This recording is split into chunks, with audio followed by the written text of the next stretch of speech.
हर साल जब दिसंबर शुरू होता है, एक दरख्त पूरी दुनिया में रोशनियों के साथ नजर आता है, क्रिसमस ट्री।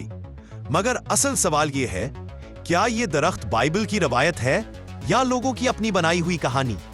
आज हम इसकी हकीकत खोल कर रखेंगे, जैसी है वैसी। पहली हकीकत, बाइबल क्रिसमस ट्री का ना हुक्म देती है ना जिक्र करती है। जीसस का बर्थडे सेलिब्रेट करने का तरीका भी बाइबल में मौजूद नहीं। तो क्रिसमस ट्री को बिब्लिकल ट्रेडिशन कहना सिर्फ जज्बात है, हकीकत नहीं।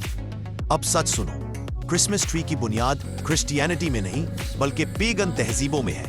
यूरोप के कदीम लोग जर्मन, सेल्टिक, रोमन, नॉर्स सर्दियों में एवरग्रीन ट्रीज को ताकत, जिंदगी और बदरूहों से हिफाजत की अलामत समझते थे। ये ट्रेडिशन क्रिसमस से सदियों पहले की है। कुछ लोग बाइबल की किताब जेरेमाया 10 को क्रिसमस ट्री के खिलाफ कोट करते हैं, लेकिन वो क्रिसमस ट्री नहीं, बुत बनाने की मजम्मत है। दरख्त काट कर उसे तराश कर आइडल बनाया जाता था। क्रिसमस ट्री से इसका ताल्लुक जोड़ना गलत तफसीर है, लेकिन इससे एक बात फिर भी साबित होती है, बाइबल ने किसी दरख्त को मजहबी अलामत नहीं बनाया।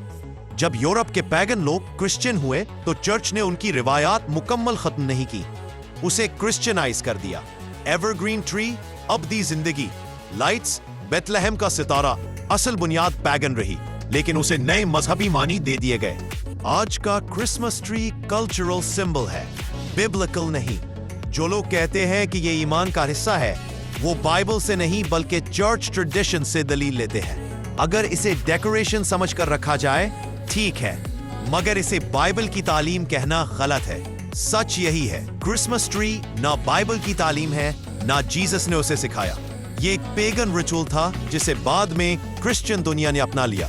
रिवायात बदल जाती हैं, मगर तारीख और हकीकत अपनी जगह कायम रहती है। अगर आप सच जानना चाहते थे तो ये हकीकत है, क्रिसमस ट्री एक मजहबी हुक्म नहीं, एक तारीखी रिवायत है।